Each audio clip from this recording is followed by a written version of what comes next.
आज की क्लास में दोस्तों हम लोग पढ़ेंगे जैव प्रक्रम के बारे में। तो बिना देर किए आज दोस्तों आज की क्लास को हम लोग स्टार्ट करते हैं। हमारी हेडिंग है जैव प्रक्रम, जिसे दोस्तों बोलते हैं लाइव प्रोसेस। परिभाषा होती है वे सभी प्रक्रम जो सम्मिलित रूप से अनुरक्षण का कार्य करते हैं जैव प्रक्रम कहलाते हैं। आप सोच रहे होंगे अनुरक्षण किसे कहते हैं, तो दोस्तों अनुरक्षण को बोलते हैं मेंटेन। हमारे शरीर को मेंटेन रखने के लिए, प्रॉपर रखने के लिए कुछ चीज़ों की आवश्यकता होती है और इस प्रोसेस को बोलते हैं जैव प्रक्रम। तो किन किन चीज़ों की आवश्यकता होती है उसमें है पोषण, श्वसन, परिवहन और उत्सर्जन। पोषण किसे कहते हैं, श्वसन किसे कहते हैं, परिवहन किसे कहते हैं, उत्सर्जन किसे कहते हैं। पिछले दो टॉपिकों में हमने परिवहन और उत्सर्जन के बारे में अध्ययन कर चुका है। आज दोस्तों हम लोग पढ़ेंगे पोषण के बारे में। ठीक है दोस्तों, तो पोषण क्या होता है, श्वसन क्या होता है, परिवहन क्या होता है, उत्सर्जन क्या होता है, आइए इसको समझ लेते हैं। जैसे हमारे शरीर को मेंटेन रखने के लिए हमें भोजन की आवश्यकता होती है। भोजन करेंगे तभी हमको ऊर्जा मिलेगी। जब हम तो हम कुछ खाएंगे पिएंगे ऊर्जा लेंगे, तो ये पोषण के अंतर्गत हो गया।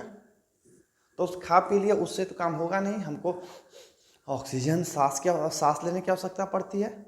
ये मत सोचिएगा सांस वो वाली सांस नहीं, ऑक्सीजन की आवश्यकता पड़ती है। तो ये हमारा हो गया श्वसन, श्वसन में आ जाएगा।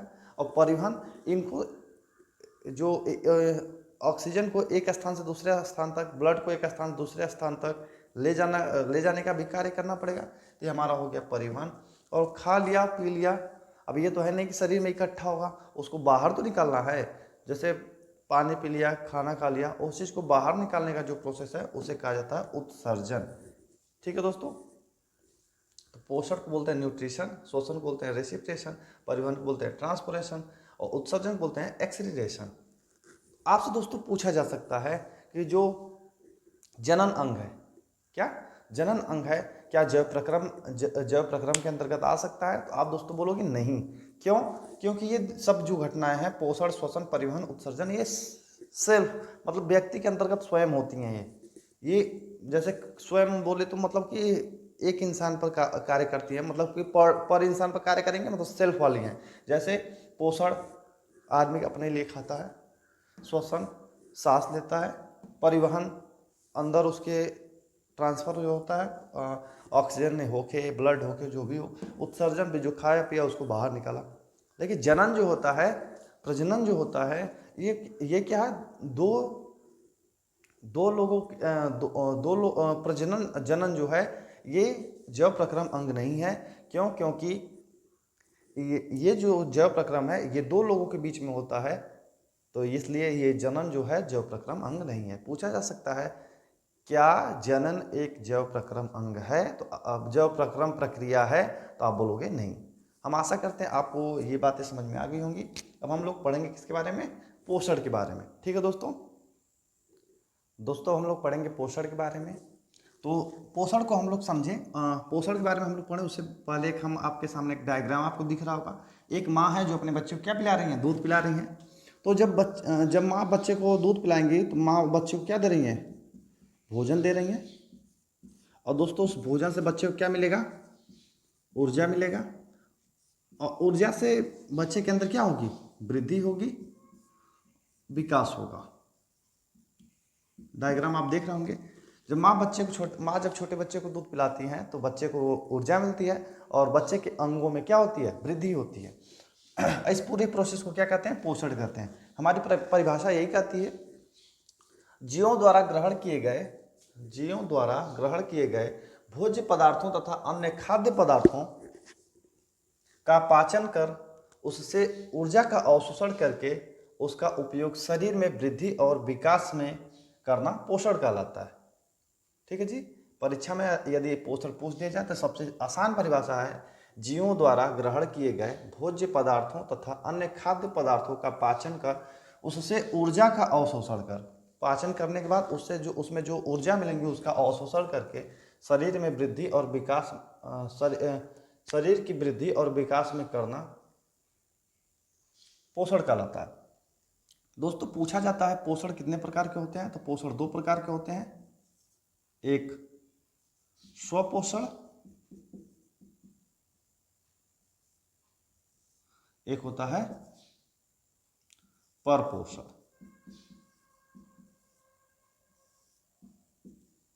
ठीक है जी। एक स्वपोषण, एक परपोषण। स्वपोषण किसे कहते हैं, परपोषण किसे कहते हैं?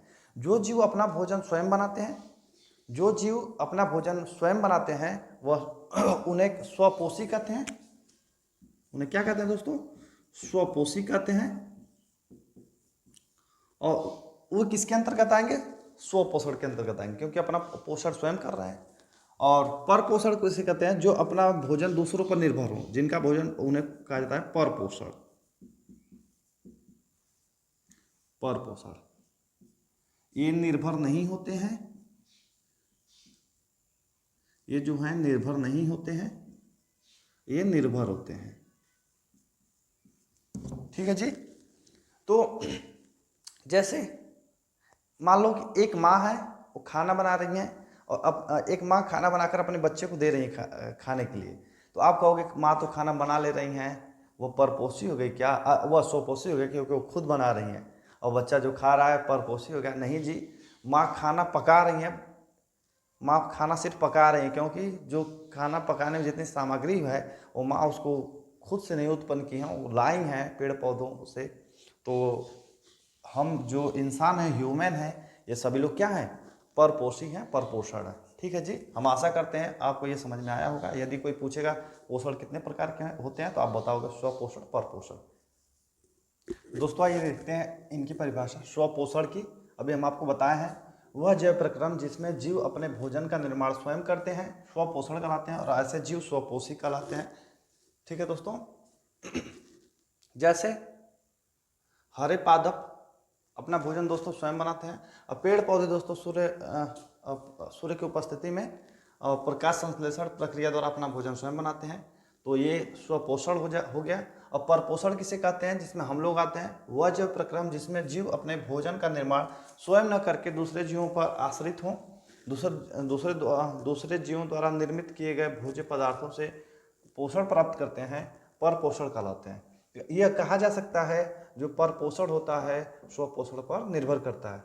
अब दोस्तों बात यहाँ बनती है, परपोषण परपोषण जो दोस्तों होते हैं अभी 3 प्रकार के होते हैं। प्राणी संभोजी पोषण, मृत्यु परजीवी पोषण और परजीवी पोषण। अभी हम लोग परपोषण के बारे में पढ़ेंगे, परपोषण जो 3 प्रकार के होते हैं। इसके बाद हम लोग पढ़ेंगे स्वपोषण के बारे में, जिसमें हम लोग पढ़ेंगे प्रकाश संश्लेषण प्रक्रिया।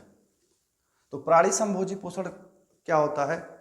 प्राणी संभोजी परपोषण दोस्तों पहले यहाँ पर हम समझ लेंगे हल्का सा, फिर इसके बारे में डिफिनेशन इन तीनों के बारे में जानेंगे। प्राणी संभोजी पोषण उन्हें कहते हैं जो दोस्तों ठोस भोज्य पदार्थ लें। कैसे? ठोस भोज्य पदार्थ, तरल भोज्य पदार्थ, जैसे रोटी, सब्जी, दाल, चावल, ये सब जो लें उन्हें प्राणी संभोजी पोषण कहते हैं। जिसमें दोस्तों आ जाता है मनुष्य और अमीबा और मेढक। ठीक है दोस्तों। और मृत्यु परजीवी पोषण किसे कहते हैं? मृत्यु परजीवी पोषण मतलब वे जीव जंतु जो अपना पोषण मृत जीव जंतुओं से प्राप्त करते हैं। जैसे गिद्ध मरे हुए मांस देखते ही अटैक कर देता है बिल्कुल, उन्हें बोलते हैं मृत परजीवी। जिसमें दोस्तों हम लोग बोल सकते हैं ऐसे दोस्तों वो जो होता है कवक, मशरूम जिसे बोला जाता है, या और जैसे बोल सकते हो आप गिद्ध बोल सकते हो, यहाँ पर कवक बोल सकते हो यहाँ पर। और परजीवी पोषण दोस्तों उसे कहेंगे, याद रखिएगा, मृत परजीवी मतलब मृत चीजों पर आश्रित जो जीव होके उन्हें मृत परजीवी पोषण, वहां से जो भोजन अपना लेंगे। प्राणी समभोजी मतलब प्राणी जैसे ह्यूमन है और अन्य जंतु नहीं, जो ठोस और तरल चीज ले, बस इतने समझ लीजिए आप। और परजीवी पोषण उसे कहेंगे दोस्तों जो पराये जंतुओं पर जो दूसरे जंतुओं पर, सबसे शाब्दिक अर्थों में से जान जाए, जो दूसरे जंतुओं पर चिपक के अपना धीरे धीरे अपने भोजन का अवशोषण करते रहें। जैसे जू बाल में से चिपक के रहता है, ऐसे खून पीता रहता है। और ऐसे एक पेड़ पर एक लता देखे होंगे, ऐसे अमरबेल जिसे कहते हैं, पेड़ पर लपेट कर ऐसे चढ़ता रहता है, वहाँ से अपना भोजन लेता रहता है। जोक शरीर पर से चिपक के गाय भैंस के ऊपर ऐसे चिपक जाएगा, अपना खून का अवशोषण करता रहेगा, उसे बोलेंगे परजीवी। जैसे यहाँ पर लिख सकता हूँ मैं जोक, जू, अमर, बेल। ठीक है दोस्तों, अब इनका परिभाषा अब हम लोग देखेंगे। प्राणी समभोजी पोषण किसे कहते हैं अभी बताया हूं मैं। परिभाषा है वह जैव प्रक्रम जिसमें जीव अपने भोजन का ठोस रूप से ग्रहण करते हैं तथा उसका भक्षण करते हैं, प्राणी समभोजी पोषण कहलाते हैं। जिसमें दोस्तों अमीबा आता है, मनुष्य आते हैं और मेढक आते हैं इत्यादि। मृत परजीवी पोषण वह जैव प्रक्रम जिसमें जीव अपने भोजन की प्राप्ति के लिए दूसरे मृत जीवों के अवशेषों तथा उत्सर्जित पदार्थों पर निर्भर रहते हैं, मृत परजीवी पोषण कहलाते हैं। जैसे कवक, बैक्टीरिया और प्रोटोजोआ। परजीवी पोषण वह जैव प्रक्रम जिसमें जीव अपने भोजन की प्राप्ति के लिए दूसरे जीवित जीव, याद रखिएगा यहाँ पर दोस्तों, परजीवी में जीवित होते हैं, मृत परजीवी में मृत जीव होते हैं, जीवित जीवों पर निर्भर रहते हैं, परजीवी पोषण कहलाते हैं। जैसे जू, जोक, अमर, बेल इत्यादि। आपसे दोस्तों पूछा जाएगा मेढक क्या है? मेढक क्या है? प्राणी समभोजी है, मृत परजीवी है और परजीवी है। तो आप क्या बोलोगे? प्राणी समभोजी पोषण है। अब पूछा जाएगा बैक्टीरिया क्या, तो बोलोगे मृत परजीवी, क्योंकि बैक्टीरिया मरे हुए, जैसे कोई कुत्ता है, कोई भी जानवर है मर जाता तो उसके ऊपर जो कीड़े मकोड़े टाइप लग जाते हैं, तो मृत परजीवी, वहाँ पर भोजन लेते हैं, ग्रहण करते हैं। अब परजीवी पोषण जो जीवित चीज़ों पर, जैसे जू हुआ, जोक हुआ, जीवित चीज़ों पर लगकर अपना भोजन प्राप्त करते हैं। ठीक है दोस्तों, अब हम लोग पढ़ेंगे प्रकाश संश्लेषण के बारे में। दोस्तों हम लोग पढ़ेंगे प्रकाश संश्लेषण के बारे में। प्रकाश संश्लेषण प्रक्रिया क्या है, क्योंकि हम लोग स्वपोषण परपोषण पढ़े हैं, स्वपोषण के अंतर्गत ये प्रकाश संश्लेषण प्रक्रिया आती है, क्योंकि यहीं पर जो पेड़ पौधे अपना भोजन स्वयं बनाएंगे, जिन्हें स्वपोषी कहते हैं। तो प्रकाश संश्लेषण की प्रक्रिया क्या होती है, आइए समझते हैं। प्रकाश संश्लेषण वह प्रक्रिया है जिसमें पेड़ पौधे अपने भोजन को कार्बन डाइऑक्साइड, जल और प्रकाश की मदद से क्लोरोफिल की उपस्थिति में तैयार करते हैं। इस प्रक्रिया के द्वारा पेड़ पौधे को ऊर्जा प्राप्त होती है और वे जीवित रह सकते हैं। इस पूरी प्रक्रिया को प्रकाश संश्लेषण कहते हैं। बोले तो प्रकाश संश्लेषण वह प्रक्रिया है जिसमें पेड़ पौधे कार्बन डाइऑक्साइड, जल और प्रकाश की मदद से क्लोरोफिल की उपस्थिति में अपना भोजन तैयार करते हैं। इस पूरी प्रक्रिया को प्रकाश संश्लेषण कहते हैं। ठीक है जी। अब आइए कैसे होता है। कार्बन डाइऑक्साइड प्लस जल सूर्य की उपस्थिति में क्लोरोफिल की सूर्य के प्रकाश में क्लोरोफिल की उपस्थिति में ये प्रक्रिया होती है और हमारा बनता क्या, ग्लूकोज, ऑक्सीजन और जल। यहाँ पर दोस्तों ये रिएक्शन है जो परीक्षा में यदि प्रकाश संश्लेषण आ जाएगा तो ये पूरी घटना लिखने के साथ साथ आपको रिएक्शन लिखना बहुत ही आवश्यक है। ठीक है जी। तो यहाँ पर आप देखेंगे कार्बन डाइऑक्साइड प्लस जल, तो हम यहाँ पर कार्बन डाइऑक्साइड को 6 बार लिए हैं, तो ये देखेंगे हमारा यहाँ पर बन गया कार्बन डाइऑक्साइड प्लस जल, हमारा बन गया ग्लूकोज प्लस ऑक्सीजन प्लस जल। पूछा जाता है प्रकाश संश्लेषण की घटना में कितने आवश्यक पदार्थ लिए जाते हैं, तो आप बोलेंगे 4। क्या क्या? सूर्य का प्रकाश जो कि बहुत इंपॉर्टेंट है, कार्बन डाइऑक्साइड और जल और क्लोरोफिल। ठीक है दोस्तों, नोट कर लीजिए। दोस्तों हम लोग पढ़ेंगे प्रकाश संश्लेषण की प्रक्रिया के चरण, मतलब प्रकाश संश्लेषण जो हम लोग रिएक्शन लिखे हैं उसमें क्या क्या प्रक्रिया हुई है उसके बारे में अब हम लोग पढ़ेंगे। प्रकाश संश्लेषण के में क्लोरोफिल द्वारा प्रकाश ऊर्जा को अवशोषित करना। दूसरा नंबर है प्रकाश ऊर्जा को रासायनिक ऊर्जा में रूपांतरित करना।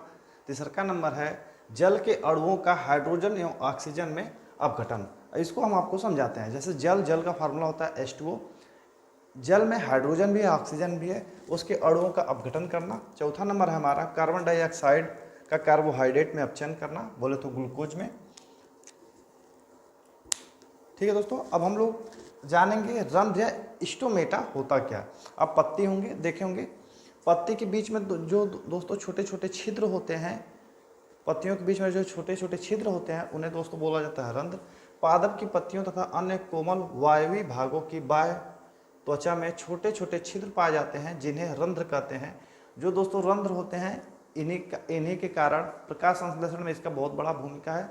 इन्हीं रंध्र के मदद से प्रकाश संश्लेषण में गैसों का दोस्तों आदान प्रदान होता है। प्रकाश संश्लेषण के लिए गैसों का आदान प्रदान रंध्र द्वारा होता है। आप देख रहे होंगे यहाँ पर मैं एक छोटा सा चित्र बनाया हूँ। जो बीच में दोस्तों ये गैप है, ये जो दोस्तों बीच में गैप उसे रंध्र बोलते हैं। जो बिंदी बिंदी आकार का है उसे क्लोरोप्लास्ट बोलते हैं।